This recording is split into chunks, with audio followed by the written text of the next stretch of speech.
நீதிமொழிகள் 2ஆம் அதிகாரம் முதல் 11 வாக்கியங்களை நான் வாசித்தோம். அதிலே 10, 11 ஆகிய வாக்கியங்களை நான் உங்களுக்கு சுட்டி காண்பிக்க விரும்புகிறேன். ஞானம் உன் இருதயத்திலே பிரவேசித்து அறிவு உன் ஆத்துமாவுக்கு இன்பமாக இருக்கும்போது நல் யோசனை உன்னை காப்பாற்றும், புத்தி உன்னை பாதுகாக்கும். ஞானம், அறிவு, நல் யோசனை, புத்தி என்றெல்லாம் அங்கே இந்த பதங்கள் பயன்படுத்தப்பட்டிருக்கிறதை பார்க்கிறேன். ஞானம், அறிவு, நல் யோசனை, புத்தி, இவைகளினாலே மனிதனுடைய வாழ்வு காப்பாற்றப்படுகிறது. அதை சரியாக பயன்படுத்தும் போது வாழ்க்கை என்பது காப்பாற்றப்படுகிறது. தேவன் ஞானத்தையும் அறிவையும் புத்தியையும் நல் யோசனைகளையும் எல்லா இடங்களிலும் பரவி இருக்கும்படி கர்த்தர் செய்திருக்கிறார். அவைகள் எல்லாவற்றையும் ஒன்று திரட்டி கர்த்தர் தம்முடைய ஞானத்தை இந்த வேத புத்தகத்திற்குள்ளே வைத்திருக்கின்றார். மற்றவைகளெல்லாம் ஃப்ராக்ஷன்ஸ், சிறு சிறு விதத்தில் ஆண்டவருடைய ஞானத்தை, அறிவை, விவேகத்தை, புத்தியை, யோசனைகளை எல்லாம் நமக்கு விளம்பரப்படுத்தி கொண்டே இருக்கிறது. அவர் செயல்களில் மகத்துவம் உள்ளவர், ஆலோசனையில் ஆச்சரியமானவர். செயல்களில் மகத்துவம் உடையவர், ஆலோசனையில் ஆச்சரியமானவர். பாருங்கள், சங்கீதக்காரர் 19ஆம் சங்கீதத்திலே சொல்லுவார், வானங்கள் அதை பார்க்கும்போது அது தேவனுடைய மகிமையை வெளிப்படுத்துகிறது. ஆகாய விரிவை பாருங்கள், அதனுடைய மாட்சிமையை வெளிப்படுத்தி நிற்கிறது. அப்போஸ்தலனாகிய பவுல் ரோமருக்கு எழுதப்பட்ட நிருபத்தில் 1ஆம் அதிகாரம் 20, 21 வாக்கியங்களிலே வாசிக்கின்ற பொழுது தேவத்துவம், அவருடைய இந்த மகிமை என்பது சிருஷ்டிக்கப்பட்டவைகளினாலே அறிந்து கொள்ளும்படியாய் நமக்கு முன்பதாக நிற்கிறது. ஆகையினால் ஒருவராயிலும் போக்கு சொல்ல முடியாது. ஆண்டவரே உம்மை குறித்து எனக்கு தெரியாதுன்னு யாரும் போக்கு சொல்ல முடியாது. ஒரு காரியத்தை பார்த்த உடனே அதை வாங்க வேண்டும், அது எனக்கு வேண்டும் என்று சிந்திக்கின்றோம். அதை வாங்குவதற்கு பிரயாசப்படுகின்றோம். ஆண்டவர் கேட்பார், வான மண்டலங்களை பார்த்தாயே, தினந்தோறும் சூரியன் எழுப்பி வருகிறதை பார்த்தாயே, சந்திரன் உதித்து வந்து உனக்கு வெளிச்சம் தந்ததை பார்த்தாயே, மழை பூமியில் விழுந்ததினால் பயிர்கள் செழிப்பதை பார்த்தாயே, இவைகளெல்லாம் பார்த்தபோது இவைகள் எப்படி உண்டாயிற்று, யாரிடத்தில் வந்தது என்று உன் உள்ளத்தில் கேள்வி எழுப்பியிருக்க வேண்டும் அல்லவா? பக்கத்து வீட்டில் ஒரு ஃப்ரிட்ஜ் இருந்ததுன்னா அது பொருட்களை கெட்டுவிடாமல் பார்த்து கொள்ளுகிறது என்று சொன்னால் உடனே நம்மளும் அதை பார்த்து ஃப்ரிட்ஜ் வாங்கணும்னு சொல்லிடுறோம். ஒரு கிரைண்டர் ஓடிக்கிட்டு இருந்தால் நம்ம வீட்லேயும் கிரைண்டர் வந்துடணும்னு நினைக்கிறோம். வாஷிங் மிஷின் இருந்தால் நம்மளும் கஷ்டப்படாமல் அதில் போட்டு துவைக்கலாமே, வாஷிங் மிஷின் வேணும்னு பார்க்குறோம். மனிதனே, உன் கண்களுக்கு முன்பதாக தினந்தோறும் எத்தனை ஆச்சரியங்கள் நின்று கொண்டு இருக்கின்றன. என்றைக்காவது இவைகள் எப்படி வந்தது, இதை படைத்த இறைவன் யார், இதை யார் மூலம் உண்டாயிற்று, அவர் யார் என்கிற கேள்வி உனக்குள்ளே உண்டாயிற்றா? இறைவனை தெரியாது என்று எப்படி நீ சொல்கிறாய்? ஆகவேதான் அப்போஸ்தலர் பவுல் மிக ஆழமாய் அழுத்தமாய் கேட்பார், மனிதர் போக்கு சொல்வதற்கு இடம் இல்லை. You cannot say any excuse before God. தேவனுக்கு முன்பாக நிற்கின்ற பொழுது நீ சாக்கு போக்கு சொல்ல முடியாது. உம்மை குறித்து எனக்கு தெரியாது, உம்மை குறித்து நான் அறியவில்லையே.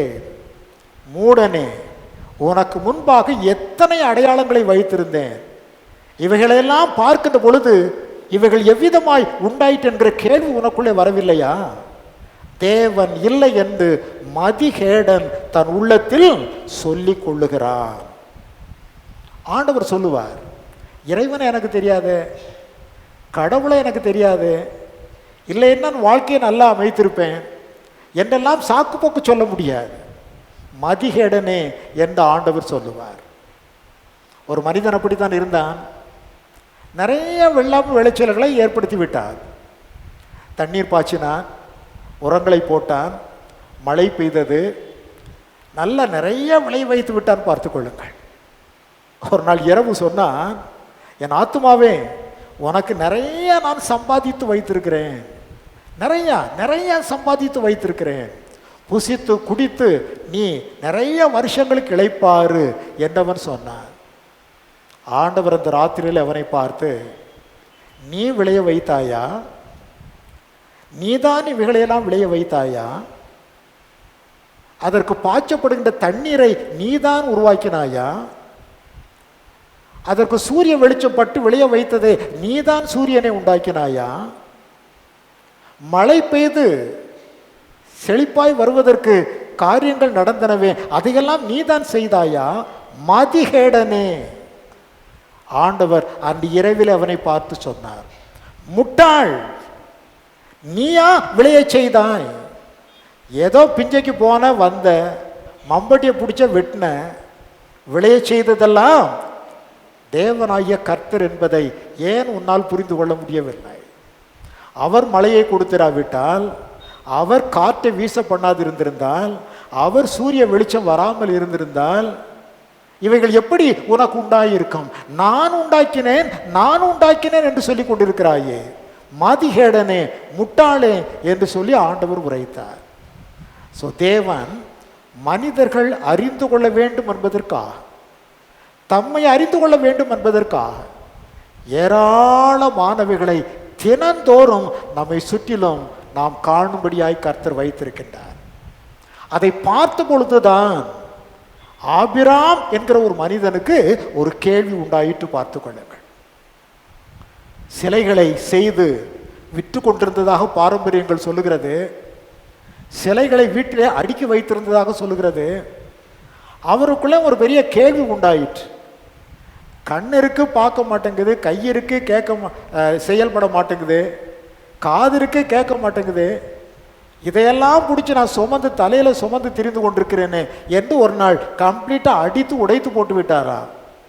அப்புறம் அவர் கேட்டார், இந்த அண்ட சராசரங்களை எல்லாம் உருவாக்கி தீர்த்த ஒரு தேவனாகிய கர்த்தர் உண்டாயிருப்பாரே, ஆனால் அவர் யார்? நான் அவரை சந்திக்க வேண்டும் என்கிற கேள்வி அந்த மனிதனுக்குள்ளே உருவாயிற்று. ஆம், தன்னை சுற்றிலும் இருக்கிற எல்லாவற்றையும் பார்த்த பொழுது it was a natural question. அது இயற்கையாகவே மனிதனுக்குள்ளே வர வேண்டிய கேள்வி. தினந்தோறும் சூரியனை பார்க்கிறோமே, தினந்தோறும் சந்திரனை பார்க்கிறோமே, இது எப்படி இவ்வளவு ஒழுங்கும் கிரமமாய் ஓடிக்கொண்டே இருக்கிறது? ஒரு மெஷினை மனுஷன் கண்டுபிடிக்கிறான். அந்த ஒரு மெஷினை கண்டுபிடிச்சு அதை சரியாக இயக்க முடிவதில்லை. திடீர்னு பழுதாகி போய்விடுகிறது, திடீர்னு ரிப்பேர் ஆகி போய்விடுகிறது, திடீர்னு போயிடுது. ஒரு சின்ன மெஷின், அதையே நம்மால் பழுதில்லாமல் செய்ய முடியவில்லை. அந்த சராசரங்களை நோக்கி பாருங்கள். அமாவாசை என்னைக்காவது மாறி போயிருக்கா? 15 நாள் கழிச்சிச்சுன்னா அமாவாசை, அடுத்த 15 நாள் கழிச்சதுன்னா ஒரு பௌர்ணமி. எந்தாவது மாறி இருக்கிறதா? காலையிலே சூரியன் வருவது மாறி இருக்கிறதா? சந்திரன் வருவது மாறி இருக்கிறதா? மழை காலங்கள் மாறி இருக்கிறதா? காற்று வீசுவது மாறி இருக்கிறதா? மனிதனுக்குள்ளே சிந்தனை வர வேண்டும். இவைகள் எல்லாவற்றையும் வேதம் சொல்லுகிறது. அவர் படைப்பாளர் மாத்திரமல்ல, எபிரேயர் 1:3 சொல்லப்பட்டிருக்கிறது, அவர் தமது வல்லமையுள்ள வசனத்தினாலே சகலத்தையும் தாங்கி கொண்டிருக்கின்றார். Not only he is the creator of everything, he is the sustainer God, sustainer of all creation. படைப்பாளர் மாத்திரமல்ல, படைக்கப்பட்டவைகளை எல்லாம் தாங்கி பிடித்து கொண்டிருக்கின்ற ஆண்டவராகிய தேவன். ஒரு நட்சத்திரம் கீழே விழுந்தால் இந்த பூமி இருந்த இடம் தெரியாமல் போய்விடும், பார்த்து கொள்ளுங்கள். ஒரு யானை ஒரு எலி மேலே விழுந்துருச்சுன்னா அந்த எலியை பார்க்க முடியுமா? நசுங்கி போயிடும். ஆனால் அட்லீஸ்ட் துகள்களையாவது எடுக்கலாம். ஆனால் ஒரு நட்சத்திரம் இந்த பூமியின் மேலே விழுந்துட்டுனா அதில் ஒன்றையும் நீங்கள் பார்க்க முடியாது, பார்த்து கொள்ளுங்கள். பல 1000 கோடி மடங்கு பெரிதான நட்சத்திரங்கள் எல்லாம் அண்ட சராசரங்களிலே நின்று கொண்டிருக்கிறது. ஆக நம்மிடத்தில் கிடைக்கின்ற ஒவ்வொரு சிறிய காரியத்தை கொண்டும் கர்த்தராகி தேவன் நம்மோடு பேசுகிறவராக இருக்கின்றார். இன்றைக்கு உங்களோடு நான் பேச போவதில்லை, ஒரு பென்சில் பேச போகிறது. எது பேச போகிறது? எது? பென்சில் கொண்டு வந்திருக்கிறேன் பாருங்க. இந்த பென்சில் தான் உங்களோடு இன்றைக்கு பேச போகிறது. நீங்கள் கேட்கலாம், பென்சில் எப்படி சார் பேசும்? பென்சில் பேசாது. பென்சில் சார்பாக நான் உங்களோடு பேசுவேன். அல்லேலூயா. பென்சில் சார்பாக நான் உங்களோடு என்ன செய்வேன்? பேசுவேன். ஆனால் நீங்கள் யார் பேசுனதா நினைக்கணும்? யார் பேசுனதா நினைக்கணும்? இந்த பென்சில் பேசுனதா நினைக்கணும். தன்ராஜ் பேசுனதா நினைக்கக்கூடாது. இது பேச முடியாது என்பதனால இதன் சார்பாக இன்றைக்கு நான் உங்களோடு பேச விரும்புகிறேன். ரைட்? ஓகே தானா? போமா? கேட்போமா? பென்சில் என்ன சொல்றதுன்னு கேட்போமா? பென்சில் பேசுகிறது. இன்னைக்கு செய்தியே ஒரு பென்சில் பேசுகிறேன். சொல்லுங்க பார்க்கலாம். ஒரு பென்சில் பேசுகிறேன். சரி, பென்சில் பேசுது. முதல்ல அது சொல்ற செய்தி என்னன்னா, மனிதர்களே கேளுங்கள், என் வெளிப்புறத்தை பார்க்கிலும் உள்ளே இருக்கிற இந்த பல்ப் இருக்கு பார்த்தீங்களா, that is more important. Pencil சொல்லுது, என் வெளிப்புறம் இருக்கிறது அல்லவா, இதை காட்டிலும் எது ரொம்ப இம்பார்ட்டன்ட், முக்கியமானது? உள்ளே இருக்கிற இந்த பல்ப். உள்ளே இருக்கிற அந்த எழுதுற அந்த பல்ப் இருக்கு பார்த்தீங்களா, அதுதான் விசேஷமானது, வெளிப்புறம் அல்ல. என் வெளிப்புறத்தை காட்டிலும் உள்ளிருக்கும் பொருளே மிகவும் முக்கியமானது. இதை முதலாவது நாம் புரிந்து கொள்ள வேண்டும். நம்முடைய வாழ்க்கையிலும் இந்த வெளிப்புறமான ஒரு மனிதன் இருக்கிறான். இந்த வெளிப்புறமாய் நாம் காண்கிற இந்த மனிதனை காட்டிலும் எது மிக முக்கியமானது? நமக்குள்ளே இருக்கிற மனிதன் மிக மிக முக்கியமானவன் என்பதை புரிந்து கொள்ள வேண்டும். வெளி மனிதன், வேதம் சொல்லுகிறது, வேஷமாகவே திரிகிறான். வெளியே இருக்கிற மனுஷன் எப்படி திரிகிறான்? எப்படி திரிகிறான்? வேஷம். இதெல்லாம் வேஷம், பார்த்து கொள்ளுங்கள். சட்டை போடுறது, பேண்ட் போடுறது, இன்னும் ஆஃப் கோட் போட்டுக்கிறது, இன்னும் ஃபுல் பிளேசர் போட்டுக்கிறது, நல்ல பட்டு சேலைகள் கட்டிக்கொள்வது, இன்னும் பலவிதமான அலங்காரங்கள், இவைகளெல்லாம் வெளிப்புறமான அலங்காரங்கள். இந்த வெளிப்புற சரீரத்திற்கான அலங்காரங்கள். ஆனால் வெளிப்புற சரீரத்தை காட்டிலும் மிக முக்கியமானது கர்த்தருடைய பார்வையிலே எதுதான்? நமக்கு உள்ளே இருக்கிறதான ஆன்மா என்கிற மனிதன். அதுதான் உண்மையான மனிதன். ஆன்மாவுக்கு பேர் தான் உண்மையான மனிதன். அந்த ஆன்மா எப்படிப்பட்டது என்பதை வெளிப்படுத்துவதுதான் இந்த சரீரம்.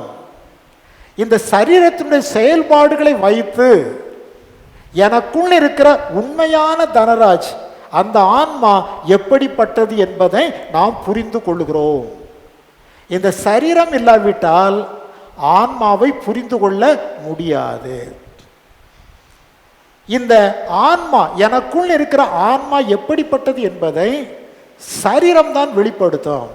ஓ, அந்த ஆளா, அவர் ரொம்ப கோபக்காரரு. ஆன்மா கோபப்பட்டது என்னைக்காவது பார்த்துருக்காரு? அவரு ஆன்மா கோபப்படுறதை பார்க்க முடியுமா? ஆன்மா, அந்த மனிதன், உண்மையான அந்த உள்ளான மனிதன் கோபக்காரன் என்பதை எது வெளிப்படுத்துகிறது? முகம் வெளிப்படுத்துகிறது. கடுகடுப்பான முகம் வெளிப்படுத்துகிறது. பல்ல கடிக்கிற பல்லு வெளிப்படுத்துகிறது. நாக்க துருத்துறது வெளிப்படுத்துகிறது. ஸோ உள்ளே இருக்கிற மனிதனை வெளிப்படுத்துவது தான் இந்த புற தோற்றமாகிய மனிதன். பென்சில் சொல்லுது, என்னுடைய வெளிப்புறத்தை காட்டிலும் உள்ளே இருக்கிற பல்ப் ரொம்ப முக்கியமானது. அதே போலதான் மனிதனுடைய வெளிப்புறத்தை காட்டிலும் அவர்களுடைய உள்ளே இருக்கின்ற ஆன்மாதான் விசேஷமானது, மிக முக்கியமானது. பார்த்து கொள்ளுங்கள். எபேசியருக்கு எழுதப்பட்ட நிருபத்தில் 3ஆம் அதிகாரம் 16வது வாக்கியம் என்ன சொல்லுகிறது என்று பார்ப்போம். எபேசியர் 3:16, நீங்கள் அவருடைய ஆவியினாலே உள்ளான மனுஷனில் வல்லமையாய் பலப்படவும். அப்போ உள்ளான மனுஷன் ஒருவன் இருக்கிறார். இதற்குள்ள இருக்கு அந்த பல்ப்பு, அப்படித்தானா? இதற்குள்ள தான் அந்த பல்ப் இருக்கு. ஸோ இது பலம் உள்ளதா இருக்கணும். சில பென்சில் எடுத்தீங்கன்னா சீவ சீவ ஒடிஞ்சிக்கிட்டே இருக்கும், பலன் இருக்காது, எழுத ஆரம்பிச்சோன்னா ஒடிஞ்சிடும். ஆனால் சில பல்ப் இருக்கு பாருங்க, நல்ல ஸ்ட்ராங்காக இருக்கும். பார்த்து கொள்ளுங்கள். ஆக உள்ளான மனிதன் பலம் உடையவனாக காணப்பட வேண்டாம். தேவனுடைய பார்வையிலே உள்ளான மனிதன் சிறப்புடையவனாக காணப்பட வேண்டும். 2 கொரிந்தியர் 4ஆம் அதிகாரம் 16வது வாக்கியம். 2 கொரிந்தியர் 4:16 பாருங்கள். ஆனபடியினாலே நாங்கள் சோர்ந்து போகிறதில்லை, எங்கள் புறம்பான மனுஷனானது அழிந்தும் உள்ளான மனுஷனானது நாளுக்கு நாள் புதிதாக்கப்படுகிறது. இந்த பென்சிலை சீவினீங்கன்னா சீவ சீவ வெளியே இருக்கிறது கீழே போயிடும். ஆனால் உள்ளே இருக்கிற பல்ப் இருக்கு பார்த்தீங்களா, அது தீட்ட தீட்ட தீட்ட அது எப்படி இருக்கும்? நல்ல அருமையாய் பயன்படுவதற்கு ஏதுவாய் விளங்கி போகும். பார்த்து கொள்ளுங்கள். அதான் அங்கே சொல்கிறார், உள்ளான மனுஷன், புறம்பான மனுஷன் அழிந்து போவான், அதை சீவி தூர போட்டுடலாம். உள்ளான மனுஷனோ நாளுக்கு நாள் என்ன செய்யப்படுகிறான்? புதிதாக்கப்படுகிறான். அது ஒவ்வொரு நாளும் புதிதாக்கப்பட்டு பயன் உள்ளதாக மாறிக்கொண்டே வருகிறது என்பதை நாம் புரிந்து கொள்ள வேண்டும். பார்த்து கொள்ளுங்கள். ஆகவே உள்ளான மனிதனிலே நாம் உண்மையுள்ளவர்களாக விளங்க வேணும், வெளி தோற்றத்திற்கு அல்ல. ஆண்டவர் அருமையான ஒரு ஓமை ஒன்றை சொன்னார். மத்தேயு எழுதின நற்செய்தி நூலில் 21ஆம் அதிகாரம், மத்தேயு 21ஆம் அதிகாரத்திலே அங்கே 28 முதல் 31 வரையிலும் நான் வாசித்து காண்பிக்கிறேன். பாருங்கள். மத்தேயு 21:28 முதல். ஆயினும் உங்களுக்கு எப்படி தோன்றுகிறது? ஒரு மனுஷனுக்கு 2 குமாரர் இருந்தார்கள். மூத்தவனிடத்தில் அவன் வந்து, மகனே, நீ போய் இன்றைக்கு என் திராட்சை தோட்டத்தில் வேலை செய் என்றான். அதற்கு அவன் மாட்டேன் என்றான். ஆகிலும் பின்பு மனஸ்தாபப்பட்டு போனான். இளையவனிடத்திலும் அவன் வந்து அப்படியே சொன்னான். அதற்கு அவன், போகிறேன் ஐயா என்று சொல்லியும் போகவில்லை. இவ்விருவரில் எவன் தகப்பனுடைய சித்தத்தின்படி செய்தவன் என்று கேட்டார். அதற்கு அவர்கள், மூத்தவன் தான் என்றார்கள். இங்கே பார்க்கிறோம் 2 பேர். ஆண்டவர் ஒரு ஓமை சொல்றார். ஒரு தகப்பனுக்கு 2 பிள்ளைங்க, மூத்தவன் இளையவன். வயலில் கொஞ்சம் வேலை இருந்தது. மூத்த குமாரனை அப்பா அழைத்தார். டேய், அந்த வயலில் கொஞ்சம் தண்ணி பாய்ச்ச வேண்டியது இருக்கு, போய் அதை தண்ணியை பாய்ச்சிட்டு வந்துரு. உடனே அவன், அதெல்லாம் நான் போக முடியாது, எனக்கெல்லாம் முடியாது, நான் போக மாட்டேன் என்று அப்பாட்ட சொன்னான். அப்படியாடா, எல்லாம் ஒரு தண்ணி பாய்ச்சறதுக்கு முடியாதா? இதுக்கு முடியாதுன்னு இப்படி சொல்லிட்டு இருக்கே, எனக்கு அதெல்லாம் முடியாது, நான் போக முடியாது என்று சொல்லிவிட்டு போய்விட்டான். போனதுக்கு அப்புறமா மனஸ்தாபப்பட்டானா. ஐயோ, அப்பா சொல்லிட்டாரு, நம்ம எவ்வளவாய் பராமரிக்கிறாரு, தகப்பனார் சொல்லிவிட்டார், நம்ம இப்படி எடுத்தறிஞ்சு பேசிட்டு வந்துட்டோமே, இல்லை இல்லை போகணும்னு சொல்லி அவனாக சென்று தண்ணீர் பாய்ச்சி விட்டு வந்தான். இளைய குமாரனிடத்திலும் அப்பா போனார். இல்லை, அங்கே போய் கொஞ்சம் தண்ணி பாய்ச்சணும், போய் தண்ணியை பாய்ச்சிட்டு வந்துரு. சரியப்பா, நான் போகிறேன் என்று சொன்னான். ஆனால் என்ன செய்யவில்லை? போகவில்லை. ஆண்டவர் கேட்டார், இவர்களிலே எவன் உத்தமன்? எல்லாம் கரெக்டாக சொன்னாங்க, மூத்தவன் தான். மூத்தவன் வெளி தோற்றத்தின்படி அவன் கொஞ்சம் முரட்டு சுபாவம் உள்ளவனை போல காணப்பட்டான்.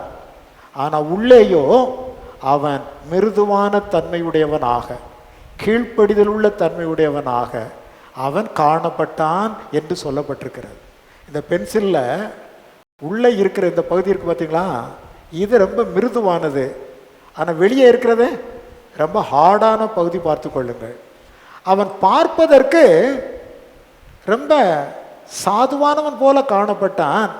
ஆனால் அப்படி இல்லை.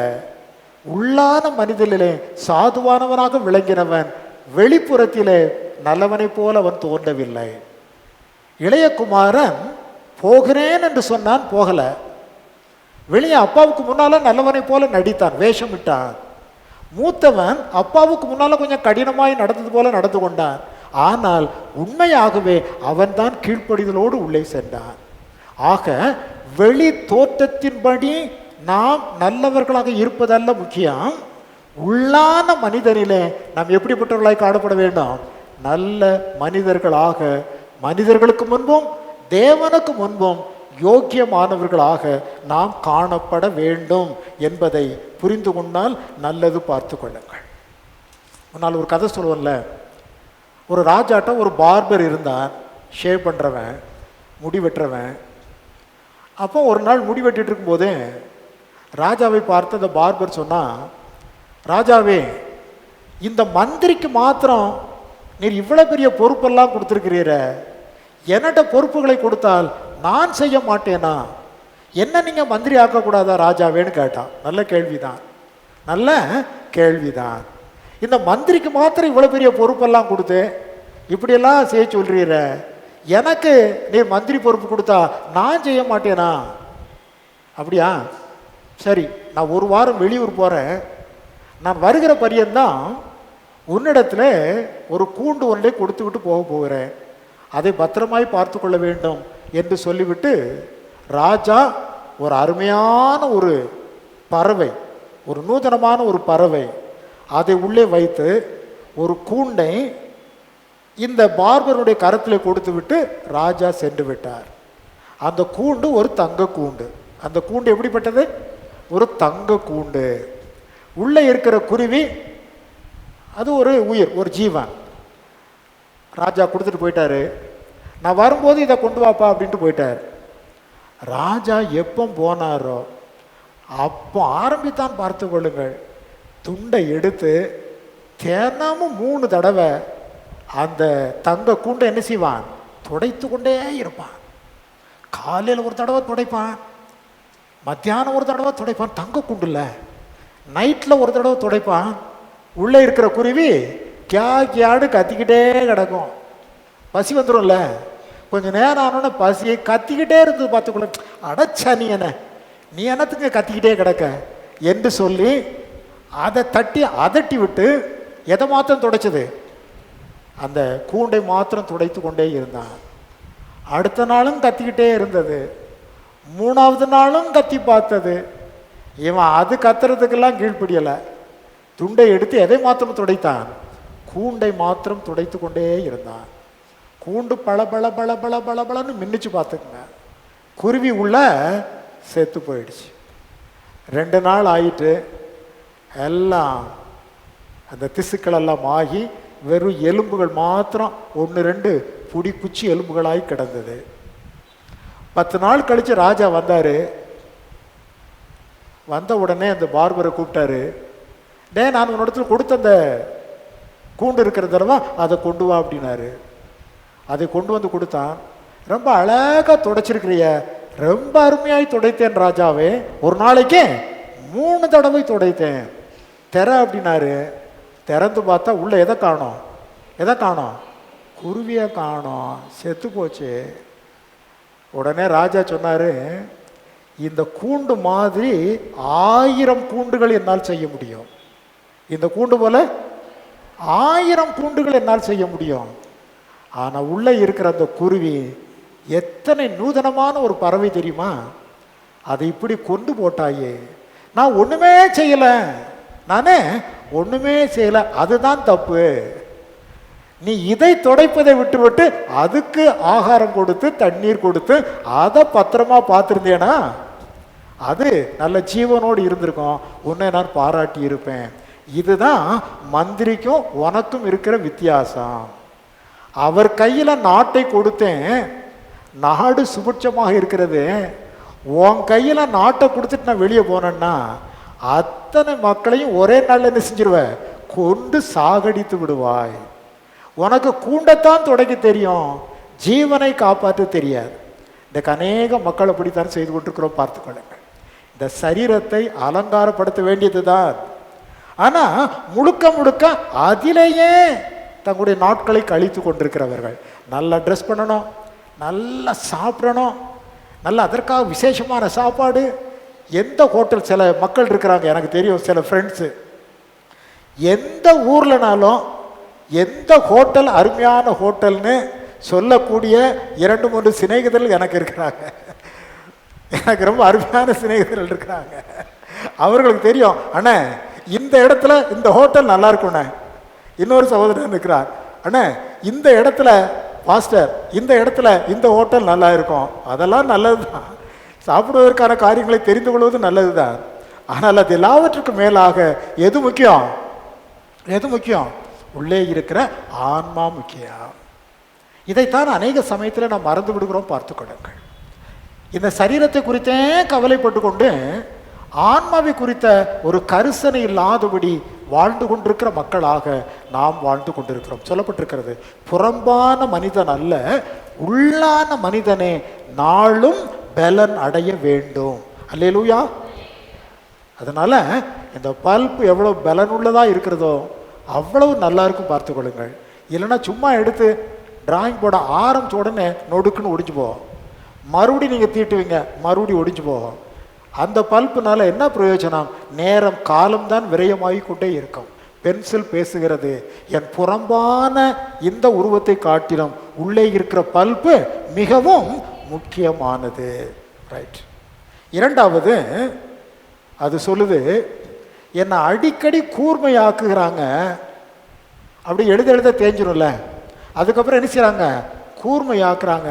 எனக்கு ரொம்ப வலிக்குது, எனக்கு ரொம்ப வலிக்குது.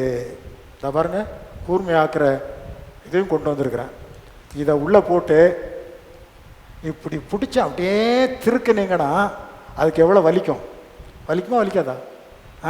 இது இப்படி இருக்கும்போது பரவாயில்ல, இதை உள்ள நுழைச்சி அப்படியே திருக்கும்போது அதுக்கு மேலே இருக்கிற அந்த கத்தி இருக்குது பார்த்தீங்களா, பிளேடு, அதை அப்படியே அறுக்கும்போது பென்சில் சொல்லுது, எனக்கு ரொம்ப வேதனையாக இருக்குது. எனக்கு எப்படி இருக்கு?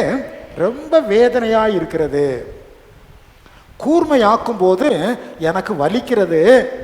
ஆனால் அதுதான் என்னை அதிக பயனுள்ளதாக மாற்றுகிறது. என்னை கூர்மை ஆக்குறாங்க, அது எனக்கு ரொம்ப வலிக்கத்தான் செய்யுது. அந்த வலியை நான் தாங்கிக் கொள்ளுகிறேன். ஏன் தெரியுமா? அதை நான் தாங்கிக் கொள்ளும் போது தான் நான் பயனுள்ளவனாக மாறுகிறேன். இல்லைன்னா இது கொஞ்ச நேரம் டிராயிங் பண்ண உடனே அப்படியே தேஞ்சு போகும். அதுக்கப்புறம் அதை போட்டு வேதனைப்படுத்தவில்லை என்றால் மீண்டும் அந்த பல்ப் என்ன செய்யாது? வெளியே வராது. சொல்லுது, எனக்கு ரொம்ப வலிக்குது, ஆனால் அதை நான் தாங்கிக் கொள்கிறேன். ஏனென்றால் அப்பொழுதுதான் நான் அதிக பயன் உள்ளவனாக மாறுகிறேன்.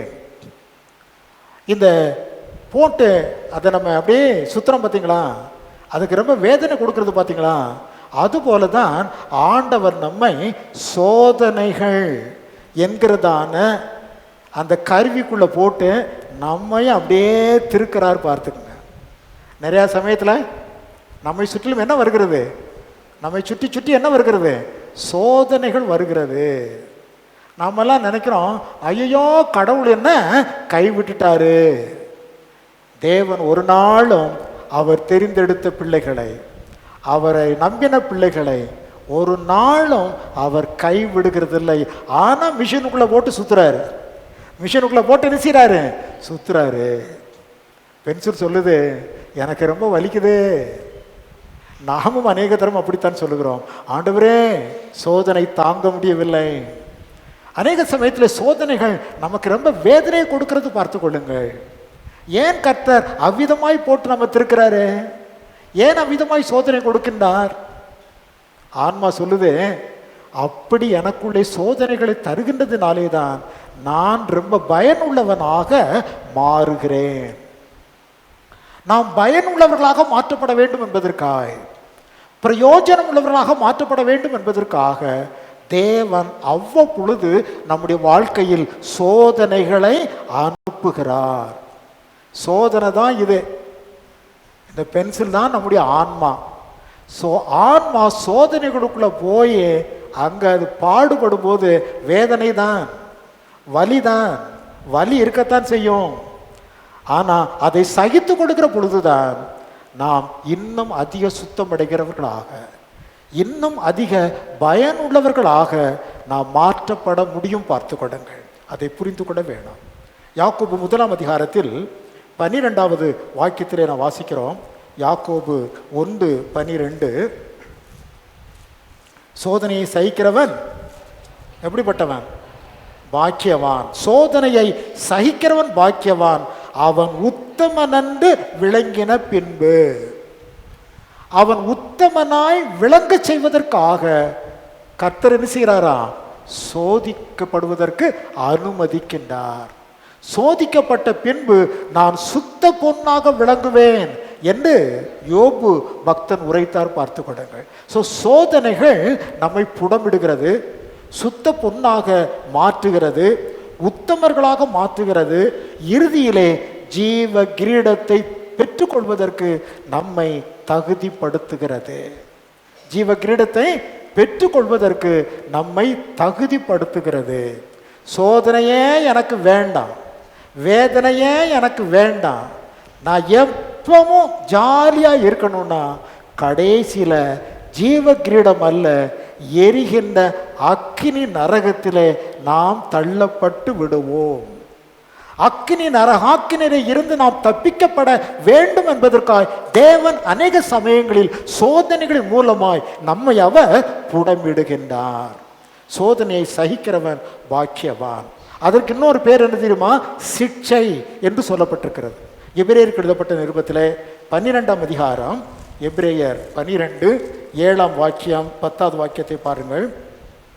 நீங்கள் சிட்சையை சகிக்கிறவர்களாய் இருந்தால் தேவன் உங்களை புத்திரராக எண்ணி நடத்துகிறார். நாம் பிள்ளைகள் ஆனால் தேவன் சிட்சிக்க வேண்டும். தேவன் நம்மை சிட்சித்து தம்முடைய புத்திரர்களாக நிலைநிறுத்திக் கொள்வதற்காக சோதனைகள் நம்மிடத்தில் வருகிறது. பார்த்து கொள்ளுங்கள். 10ஆம் வசனம், அவர்கள் தங்களுக்கு நலமென்று தோன்றினபடி கொஞ்ச காலம் சிட்சித்தார்கள் உலக பிரகாரமான பெற்றோர். இவரோ தம்முடைய பரிசுத்தத்துக்கு நாம் பங்குள்ளவர்கள் ஆகும் பொருட்டு நம்முடைய பிரயோஜனத்திற்காகவே சிட்சிக்கின்றார் அல்லது சோதனைகளை அனுமதிக்கின்றார். எதற்காக? நம்முடைய பிரயோஜனத்திற்காக.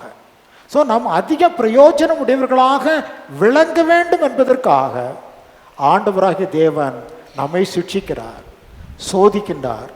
இந்த பென்சில் எப்படி இதுக்குள்ள போயிட்டு கிரு திருக்கி அதை நல்லா திருக்கி இதை கூர்மையாக்குகிறோமோ அதிக பயனுள்ளதாக மாறும்படிக்கு இது சோதனைகளை, சிட்சைகளை, உபத்திரவத்தை, வேதனையை சகித்து கொள்ளுகிறது போல நாம் சகித்து கொள்ள மனதுள்ளவர்களாக இருப்போமே. ஆனால் தேவன் நம்மை சுத்த பொன்னாக என்ன செய்வார்?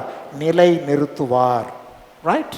முதலாவது, வெளிப்புறத்தை காட்டிலும் எது ரொம்ப முக்கியம்? உள்ள இருக்கிற பல்ப் முக்கியம். இரண்டாவது, அந்த வெளிப்புறத்தை அப்படியே சோதிக்கப்படும் போது, அதை திருக்கும் போது என்ன ஏற்படுகிறது? வலிக்குது, வலிக்குது. நான் தினந்தோறும் இதை எடுத்து என் பால்களில் நின்று அதை திருக்கிட்டே இருப்பேன். பார்த்துங்க. அப்போ என் காதில் சத்தம் கேட்கும், வலிக்குது, வலிக்குது. எது சொல்லும்? எது சொல்லுது? இந்த பென்சில் சொல்லுது, வலிக்குது, வலிக்குது. நான் சொல்லுவேன், கொஞ்சம் பொறுத்துக்க, கொஞ்சம் பொறுத்துக்க, இன்னும் கொஞ்சம் ஷார்ப்பன் ஆகணும், இன்னும் கொஞ்சம் முறுக்கும் போது ரொம்ப வலிக்குது, ரொம்ப வலிக்குது. சரி, கொஞ்ச நேரம் தான், கொஞ்ச நேரம் பொறுத்துக்க, இன்னும் கொஞ்சம் sharpen ஆகிடணும்.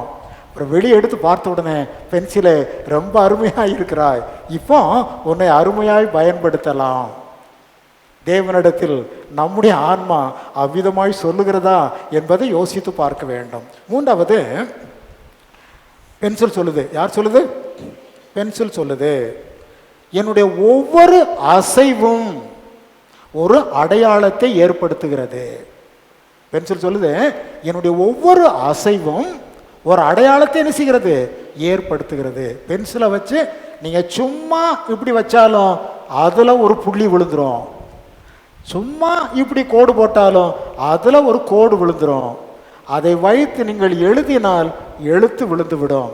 So every move will leave a mark beside it.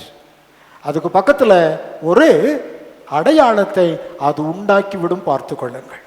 என் ஒவ்வொரு அசைவும் ஒரு அடையாளத்தை ஏற்படுத்துகிறது. ஆகவே நம்முடைய வாழ்க்கையிலும் அப்படித்தான். நாம் நினைக்கிறோம் நாம் செய்கிறது அநேகருக்கு தெரியாது, யாரும் பார்க்கவில்லை, நாம் செய்கிறது இப்படி செய்யலாம் அப்படி செய்யலாம்.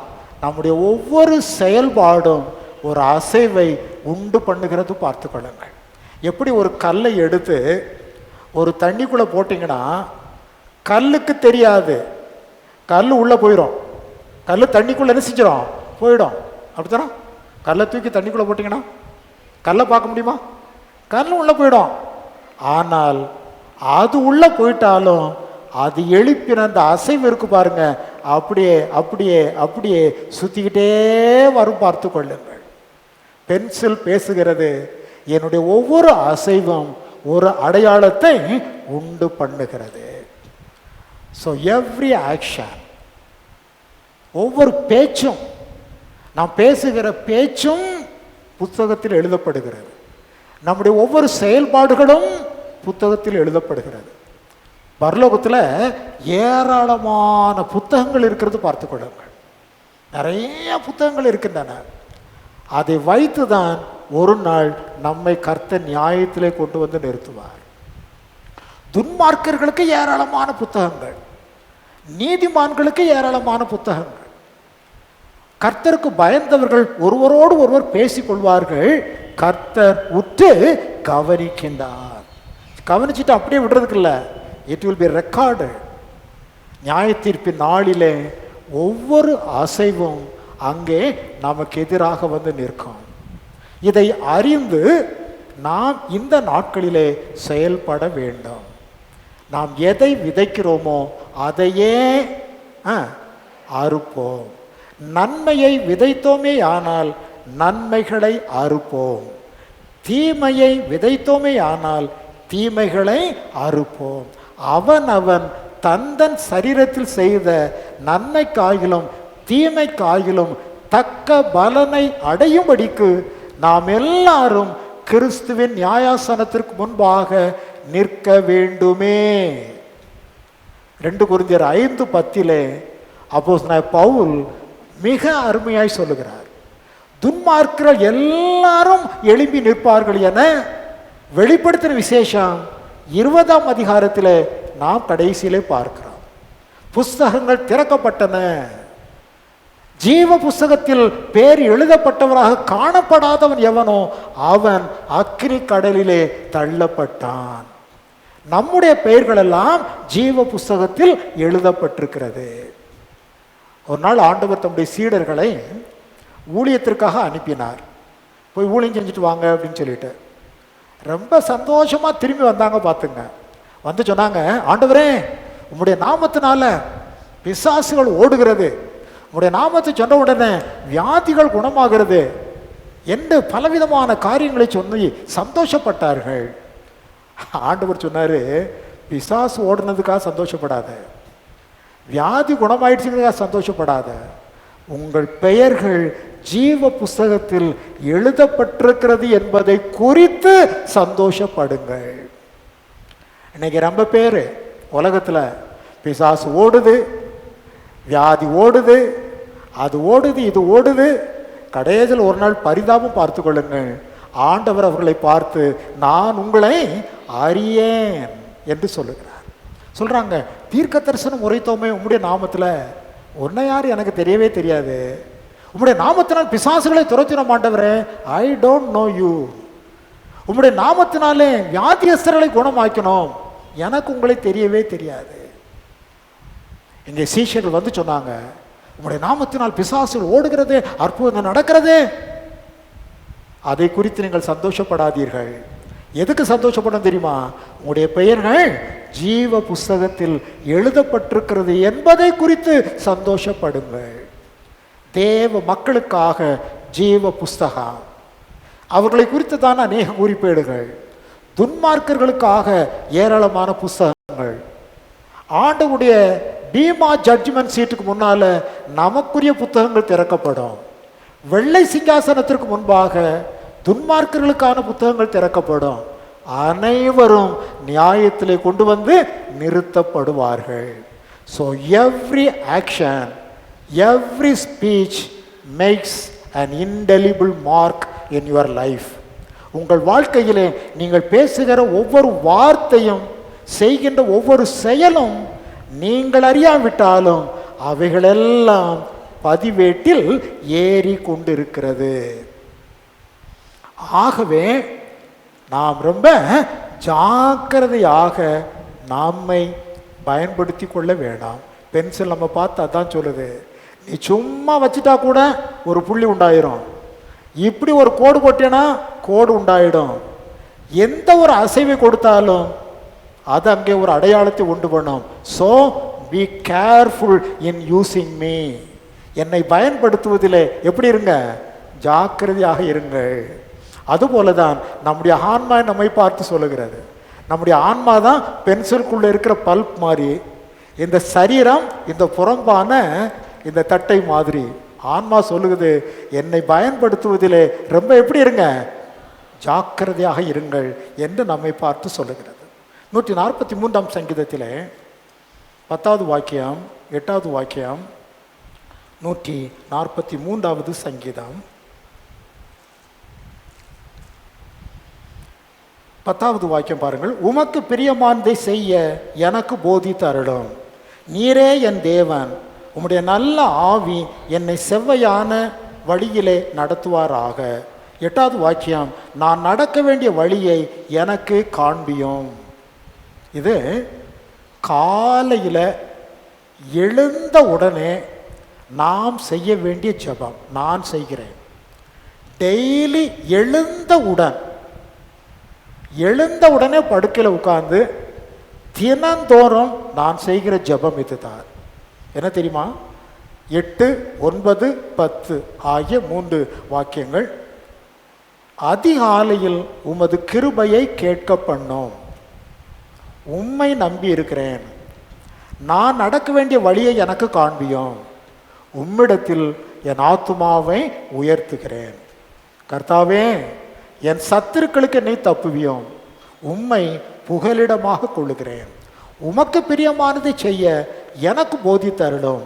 நீரே என் தேவன், உம்முடைய நல்ல ஆவி என்னை செம்மையான வழியிலே நடத்துவாராக. இதை சொல்லிட்டு ஆமேன்னு சொல்லிட்டு தான் நான் பெட்டை விட்டு எழுந்திருப்பேன்னு பார்த்து கொள்ளுங்கள். தினந்தோறும் அதிகாலையிலே நான் செய்கிற ஜெபம் இது. அதில் பென்சில் நம்மை பார்த்து சொல்லுகிறது, என் ஒவ்வொரு அசைவும் ஒரு அடையாளத்தை உண்டாக்குகிறதுனாலே ரொம்ப கேர்ஃபுல்லாக உன்னுடைய நேரங்களை செலவழித்து கொண்டே இரு. அதிகாலையிலேயே கர்த்தருடைய கரத்திலே உன்னை ஒப்படைத்து விடு. அவருக்கு பிரியமானதை செய்ய வேண்டும் என்கிற விருப்பத்தை தெரிவித்து விடு. அவரே உனக்கு புகலிடம் என்று சொல்லி அவரிடத்தில் உன்னை சரணடைய செய்து விடு.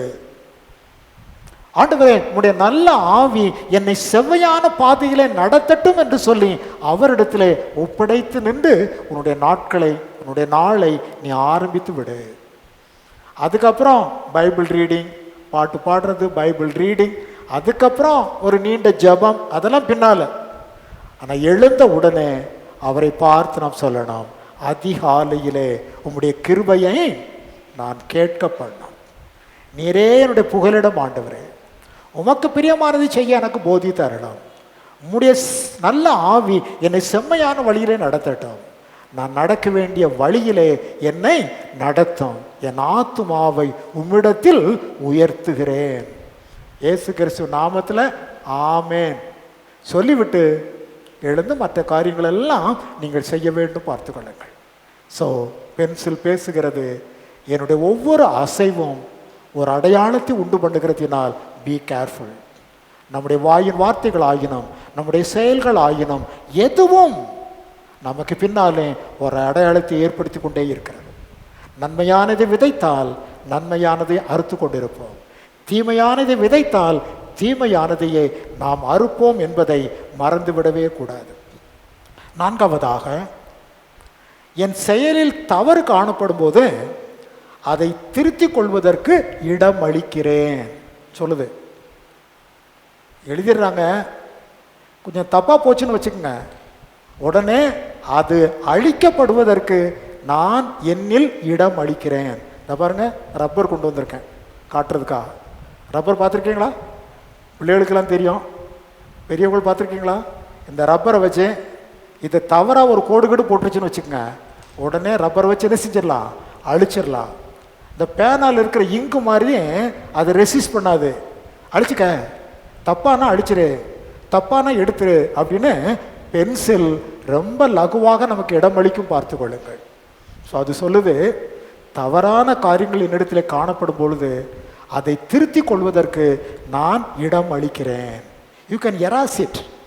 அதை தூர எரிந்து விட்டு, அதை எடுத்து விட்டு நல்லவைகளினால் என்னை நிரப்பிக் கொள்ளலாம். ஸோ நம்முடைய வாழ்விலே அப்படித்தான் பார்த்து கொள்ளுங்கள். தீமையானவைகளை நம்மை விட்டு அப்புறப்படுத்த வேண்டாம். நம்முடைய வாழ்க்கையிலே காணப்படுகிற தீமையானவைகள் காணப்படுமே, ஆனால் அவைகளை அப்புறப்படுத்தி விட்டு நன்மையானவைகளினால் நம்முடைய இருதயம் நிரம்பும்படியாய் நாம் விளங்க வேண்டும், பார்த்து கொள்ளுங்கள். எரேமியா 18ஆம் அதிகாரத்தில் 4-6 வாக்கியங்கள். எரேமியா 18:4-6. குயவன் வனைந்து கொண்டிருந்த மண்பாண்டம் அவன் கையிலே கெட்டு போயிற்று. அப்பொழுது அதை திருத்தமாய் செய்யும்படிக்கு தன் பார்வைக்கு சரியாய் கண்டபடி குயவன் அதை திரும்ப வேறே பாண்டமாக வனைந்தான். அங்கே சொல்லப்பட்டிருக்கிறது, குயவன் செய்தது போல நான் உங்களுக்கு செய்யக்கூடாதோ என்று கர்த்தர் அங்கே கேட்கின்றார் 6வது வசனத்திலே. அதுபோல தான் பென்சில் எழுதும்போது சில நேரத்தில் தப்பாயிடும், உடனே அதை அழிப்பதற்கு தன்னை ஒப்பு கொடுக்கிறது. அழிச்சிரு, அது தப்பு, அதை எடுத்து விடு, நன்மையானதை நீ எழுதிவிடு. நம்முடைய வாழ்க்கையில் அப்படித்தான். தவறு செய்யாத மனிதன் யார்? யாரிடத்தில் தவறு இல்லை, நம்மில் பாவம் இல்லை என்போமையானால் நம்மை நாமே வஞ்சிக்கிறவர்களாக, ஏமாற்றிக் கொள்கிறவர்களாக இருப்போம். சத்தியம் நமக்குள் இராது. அவைகளை நாம் அறிக்கையிட்டு விட்டால், தேவ சமூகத்தில் நின்று அழித்து விட்டால், நம்முடைய அநியாயத்தை நீக்கி நம்மை சுத்திகரிப்பதற்கு ஆண்டவர் உண்மையும் நீதியும் உள்ளவருமாக இருக்கிறார் என்பதை அறிந்து கொண்டு தவறுகள் செய்கிறது இயற்கை. சில நேரங்களில் தவறுகள் செய்து விடுகிறோம், அதை அப்படியே விட்டுறக்கூடாது. தவறு மேலே எழுதிக்கிட்டு இருந்தேன்னு வச்சுக்கோங்க, அசிங்கமாக போயிடும். தவறாக எழுதிட்டு அது மேலே நல்லதே எழுதுங்க, அது தவறாய்த்தான் தெரியும். அதுக்கு மேலே இன்னும் நல்லது எழுதுங்க, தவறாய்த்தான் தெரியும். ஸோ தவறானதை அழித்து விட வேணாம், அதற்கு மேல் நன்மையானதை செய்ய வேணாம். தன் பாவங்களை மறைக்கிறவன் வாழ்வடைய மாட்டான், அவைகளை அறிக்கை செய்து விட்டு விடுகிறவனோ இரக்கம் பெறுவான். அல்லேலூயா. 5வதும் கடைசியுமாக, நல்லவர்களின் கையில் நான் பயன் உள்ளவன், தீயவர்களின் கையில் நான் பயனற்றவன். நல்ல மனிதர்களுடைய கையில் ஒரு பென்சில் இருக்குமே, ஆனால் அருமையாய் டிராயிங் போடுவாங்க. ஒரு பியூட்டிஃபுல் பேலஸ் அதை எழுப்பி கட்டுவதற்கு இந்த பென்சிலை வச்சு தான் முதலாவது டிராயிங் போடுறாங்க. பல கோடிக்கணக்கான ரூபாய்கள் செலவழித்து கட்டப்படுகிற பெரிய பெரிய கட்டடங்கள் கூட எதனாலே தான் வரையப்படுகிறது? இந்த பென்சிலை வச்சு தான் அவங்க அப்படியே வரைவாங்க. பார்த்து கோடு போடுவாங்க, பெரிய பேலஸ் எல்லாம். அதே பென்சில் சும்மா ஒரு சாதாரணமாக இதனுடைய பயனை குறித்து தெரியாதவன் கையில் கிடச்சின்னு வச்சுக்க, அவன் போட்டு கிறுக்கிக்கிட்டே இருப்பான். அதனால் ஏதாவது பிரயோஜனம் உண்டா? ஆகவே தான் பென்சில் நம்மை பார்த்து பேசுகிறது, பயனுள்ளவர்கள் கையில் நான் இருந்தால் பயனுள்ளதை செய்வேன், தீயவர்களின் கையில் நான் அகப்பட்டு விட்டால் தீமையானதாக மாறி போய்விடும் என்று பேசுகிறது. பார்த்து கொள்ளுங்கள். நாம் நம்முடைய ஆவியானுடைய கரத்தில் இருக்கிற குயவனுடைய கையிலே இருக்கிறதான களிமண்ணை போன்றவர்கள். நாம் நல்ல காரியங்களுக்கு பயன்படும்படியாய் நம்முடைய வாழ்வை கர்த்தருடைய கரத்தில் ஒப்படைத்து நாம் வாழ வேண்டும். முதலாவதாக பென்சில் பேசுகிறது, என் வெளிப்புறத்தை காட்டிலும் உள்ளிருக்கும் பொருளே முக்கியமானது. இரண்டாவது, கூர்மையாக்கும் போது வலிக்கிறது, ஆனால் அது என்னை அதிக பயனுள்ளதாக மாற்றுகிறது. என் ஒவ்வொரு அசைவும் ஒரு அடையாளத்தை ஏற்படுத்துகிறது. என் செயலில் தவறு காணப்படும் போது அதை திருத்திக் கொள்வதற்கு இடமளிக்கிறேன். நல்லவர்களின் கையில் நான் பயன் உள்ளவன், தீயவர்களின் கையில் பயனற்றவன். பென்சில் ஆகிய என்னை போன்றதுதான் உங்கள் வாழ்க்கை என்பதை மறந்துவிட வேண்டாம். பென்சில் பேசி முடிச்சுட்டு, பென்சில் என்னிடத்தில் சொன்னதை அதன் சார்பாக உங்களுக்கு நான் அறிவித்து விட்டேன். இனி உங்கள் வாழ்வை பயன்படுத்திக் கொள்வது உங்களுடைய கரத்தில் இருக்கிறது.